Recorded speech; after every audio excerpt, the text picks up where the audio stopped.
Sometimes nga napunta. Naatay madunggan nga may instruction, pero magbuot gitag ato.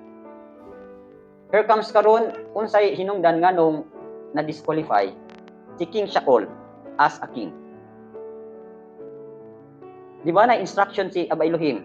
Ningon siya kang Saul, bubatan ning Amalekites.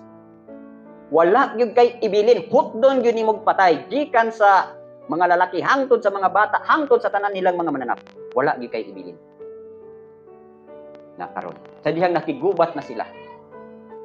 Paggubat nila, gipamatay tuod nila ang uban. Gibili nila ang hari na si Agag. Kunya kay nakita man nila nga naay mga tambok kaayo nga mga baka, niingon sila nga di ta na lang ni siya patyon kay pwede man i-offer nato sa Elohim. Tong sa inhitabo.